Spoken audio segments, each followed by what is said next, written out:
Ugora ko muje kura Dr. Dr. Mapumburiyo. Mapumburiyo. Dr. Mapumburiyo. Mapumburiyo. Dr. Mapumburiyo. Dr. Mapumburiyo. Dore Mapumburiyo, dore muganga ushaka. Urwaye uri hano ushaka Dr. Mapumburiyo. Asanga. Bakomeye Dr. Byarahirye. Mwegere hirya musiga umwanya wa Dr. Niko. Urwagisasha. Wumva bo baraheye. Wumva bo baraheye. Eba, Dr. mubwiza ukuri. Maze mbese nimbo baranu bita mu mapumbu ebana.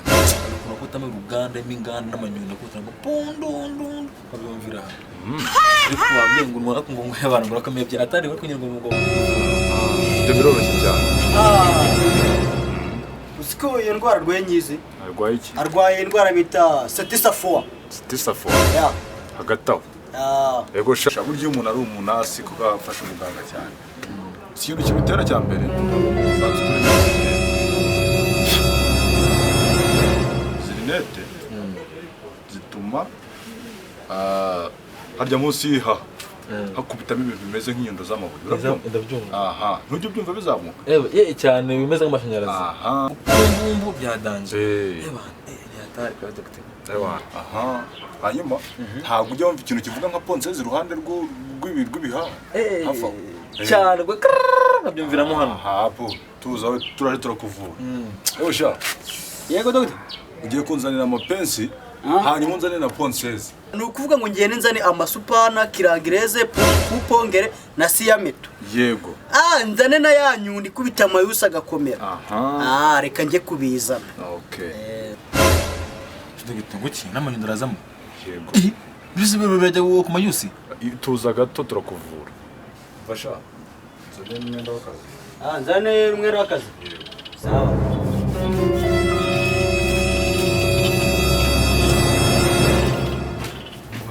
Amaze kanu gato yamwize kuri pe.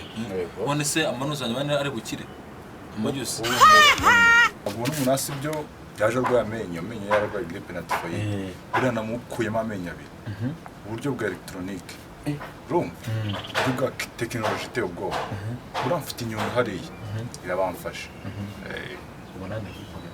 Wenda kuvura bikomeye cyane. Ako se Dr. Kuvuga ngo manu tanyibani kumera ubwoba.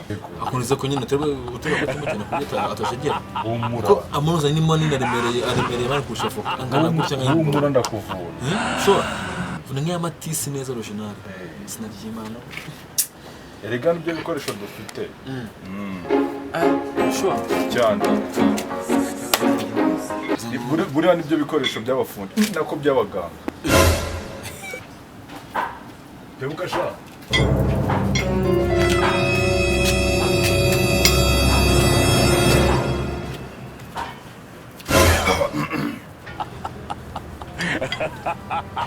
Mvure sha.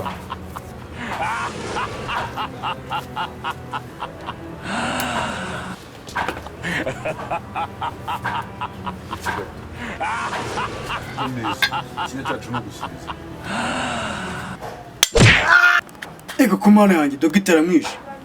Gusa njye nibanguye amenyo.